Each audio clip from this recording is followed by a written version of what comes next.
네, 이번에는 시장의 큰 그림을 그려보는 시간입니다. 오늘 이 시간은 신영증권 리서치센터의 김학균 센터장 스튜디오에 모셨습니다. 어서 오세요. 네, 안녕하십니까? 네. 오늘 또 모셨는데 어려운 국면에 모시게 됐습니다. 이틀 연속 코스닥이 비교적 큰 폭의 조정을 받고 있어서 네. 투자자 여러분들이 센터장님의 의견을 상당히 또 학수고대를 하면서 듣고 싶어 하실 예. 것 같은데 예. 지금 시장 상황에 대해서 어떻게 평가하세요? 오늘 어제 주가가 좀 조정을 받고 네. 있습니다만은 올해 연간으로는 우리 증시가 굉장히 괜찮은 증시입니다. 아, 그럼요. 예, 코스피만 해도 한 14% 올랐고요. 네. 미국보다 한 2배 정도 올랐고 한국보다 큰 나라 중에서 더 오른 나라는 프랑스 정도밖에 없는 것 같은데 이제 시장 결국 이제 주가라고 하는 것이 기업이 벌어들이는 이익을 가지고 어느 정도 우리가 적정 주가를 가늠하는 거라 그러면 제 생각에 뭐 지금 주식의 레벨이 뭐 대단한 버블이다 코스피의 경우 그렇게 생각지는 않습니다. 네. 다만 뭐 아주 싸지도 않은 것 같고요. 그렇죠. 제가 보는 그 감으로 저의 기준으로는 한국은 한 2,400 정도가 그냥 뭐 싸지도 비싸지도 않은 수준인 것 같고. 네. 근데 이거 뭐 정답이 아니고 여러 가지 추정치가 들어가는 거니까 그 아래 위로 한 10% 정도 움직이는 정도 흐름 그렇게 본다 그러면 지금은 이제 시장이 전체적으로 이렇게 지금 다른 나라 못 움직이는데 한국만 이렇게 무겁게 움직이기에는 시장은 어느 정도는 좀 아주 매력적인 수준은 아니지 않은가. 어느 정도 네. 여러 가지 좋은 거에 대한 기대가 반영이 된 수준이고 그것이 뭐 어제 오늘 조정으로 나타나고 있는 게 아닌가 싶습니다. 네, 조정이 더 그렇다면 깊어질 것으로 보시나요? 어떻습니까? 미국 증시를 보자면 요즘 네. 약간 조심스러운 분위기가 읽혀지는데요. 네, 근데 뭐 저희들은 사실 뭐 그런 거를 우리가 알면 좋겠는데 네. 좀 알 수가 없죠. 그렇죠. 다만 이제 조정이 얼마나 깊어질까 이런 것들은 투자자가 알기는 힘든데 이제 중요한 거는 내가 어떤 자산을 들고 있는데 네. 아주 심각한 경제 위기나 막 그 금융시장 휘청거리면서 멀쩡한 것 같지도 같이 떨어지는 게 사실 이제 투자자들이 걱정스러워 해야 될 점인데 이런 것들은 대부분 이제 은행이 무너지고 이런 어떤 금융 시스템이 흔들릴 때 이제 그런 패닉이 옵니다. 네. 근데 저는 지금 뭐 우리나라나 전 세계 경제를 둘러보면 참 불안해 보이는 게 많은데 늘 저금리 하에서는 저금리가 오래 지속이 되면 그냥 무리한 포지션을 잡은 사람이 있습니다. 그래서 금리가 올라가면 그 사람들이 탈이 나면서 나타난 게 금융위기인데 네. 그래서 3월에 미국의 실리콘밸리 은행의 파산 같은 경우도 저는 뭐 그런 일의 일종이라고 봅니다. 근데 저는 이제 실리콘밸리 은행 파산이나 스위스의 CS라는 은행의 파산을 하는 과정을 보면 야, 이게 참 그것을 시스템적인 리스크로 전이하는 걸 막는 기술이나 맞아요. 그런 의지나 네. 이런 것들은 분명한 것 같고 네. 저는 참 답이 없다고 보지만은 80년대 초에 미국도 이제 70년대 인플레이션이 생기고 금리가 많이 올라가고 하면서 은행이 부실화됐거든요. 70년대 기름값이 올라갔을 때 중동국이 돈을 많이 벌어서 그걸 미국의 은행들에게 예금을 했습니다. 그럼 이제 은행들이 그 돈을 또 운용을 해야 되니까 그러겠죠. 중남미 국가들의 대출을 해줬는데 달러가 강해지고 미국 금리가 올라가니까 중남미 국가들이 그냥 손을 들어버렸거든요. 그래서 예컨대 시티은행이나 이런 데가 거의 굉장히 어려웠는데 그냥 미국이 그냥 봐줬어요. 관계 당국이 대손 충당도 적게 쌓고 뭐 한 5년 지나서 미국 경제가 좋아지니까 한꺼번에 좀 털고 가고 해서 네. 저는 이렇게 뭐 그 금융 위기를 무마하는 게 장기적으로 보면 결국 경제가 성장하면 미국처럼 그냥 별무리 없이 가는 거고 계속 그렇게 무마시켰는데 일본처럼 성장을 못하면 20, 30년 이제 어렵게 가는 건데 먼 미래는 모르겠습니다만은 심각한 위기가 생기는 거는 뭐 막아야 되겠다라는 생각을 분명히 갖고 있으니까 제 생각에 뭐 조정이 있다고 하더라도 뭐 종목마다 사연은 다 다르겠지만 그렇죠. 뭐 아주 심각한 뭐 어떤 시스템적인 리스크가 전이가 되는 그런 류의 조정은 아니지 않을까라는 정도 생각을 갖고 있습니다. 네, 사실 뭐 우리 시장 앞서서 말씀해 주신 것처럼 글로벌 증시 내에서 올해 들어서 가장 많이 오른 네. 지수 가운데 하나입니다. 이에 따라서 이 정도의 조정을 있을 수도 있겠고 리스크가 있어서 위기가 있어서 조정이 오는 것은 아니기 때문에 그래도 아주 크게 걱정은 하지 않으셔도 될 것은 같습니다. 그런데 요즘에 달러화에 대한 원화 환율 앞서서도 잠깐 이야기를 나눠봤는데 달러가 좀 하향 안정화가 약간씩 되고 있는 가운데서 문제는 원화의 약세폭이 더 크다라는 부분 아니겠습니까? 네, 그렇습니다. 어느덧 뭐 1,326원까지 오늘도 전거래일 대비해서 4원 올라서 또 올라오고 있는 상황인데 이 부분에 대해서 우려할 만한 사안은 없는 건가요? 일단 뭐 일본 엔도 약하고 네. 뭐 그러니까 다만 이제 조금 이제 걱정이 되는 것은요.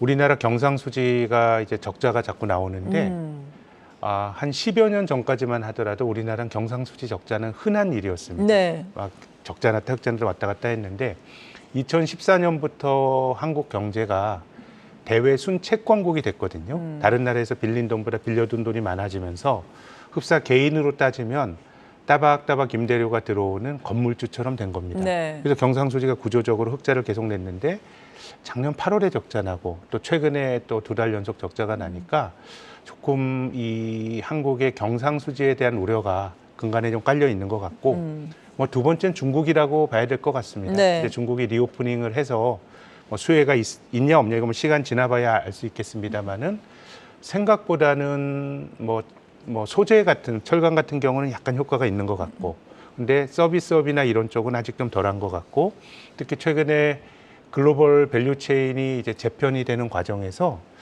지금까지 뭐 제가 증권회사에서 일하면서 상당 기간 동안은 네.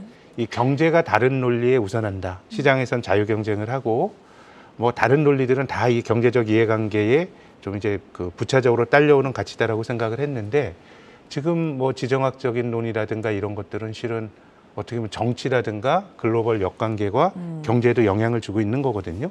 그래서 뭐 좋건 싫건 간에 뭐 한국과 중국과의 관계가 서로 간에 좀 날을 선 이야기를 또 오가고 있고 하기 때문에 뭐 제 생각에는 이제 중국에 대한 불확실성도 어느 정도 반영이 되는 것 같은데 네. 이게 정말 중요한 게 우리가 지난 20년 동안 한국 경제가 그냥 수출 잘해서 지탱돼 왔거든요. 그렇죠. 근데 우리나라가 지난 20년 동안 전체 무역수지 흑자가 한 7,900억 달러인데 그중에서 중국에서 본 대중무역수지 흑자가 6,900억 달러니까 네, 최대 수출국이죠. 그렇습니다. 그러니까 뭐 전체적으로 보면은 좀 이제 경상수지 적자가 문제인데 그 안에는 대중교역에 대한 우려도 어느 정도 좀 투영돼 있다고 봅니다.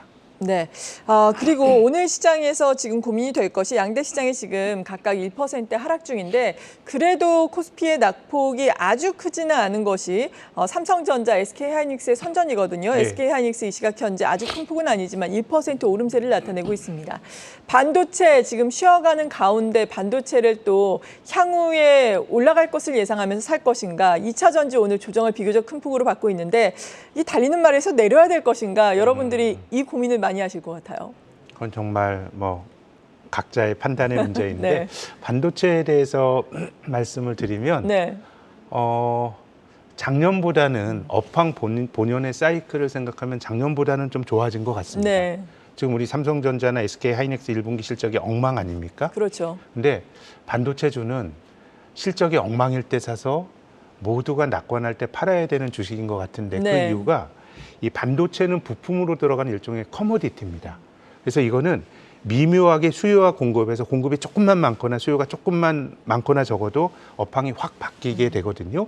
이제 그런 점에서 보면 반도체 비즈니스가 또 투자자에게 뭐 저같이 생각하는 사람이 조금 안 좋은 거는 돈을 많이 벌면 회사에 유보해 놓고 주주들에게 배당 주고 해야 되는데 네. 이건 끊임없이 재투자를 해야 됩니다. 새 그렇죠. 공정을 짓고 새로운 공정으로 효율성 높은 칩을 생산하지 못하면 그 기업이 장기적으로 못 살아남거든요. 도태가 되는 거죠. 그럼 돈 벌면 투자합니다. 네. 그럼 투자는 돈을 벌어야 하니까 굉장히 업황이 좋을 때 투자를 하고요. 근데 앞서 말씀드린 것처럼 반도체는 한번 투자가 들어가면 워낙 대규모 투자가 들어가니까 투자가 늘어나는 순간부터 업황의 수급 밸런스가 깨지고요.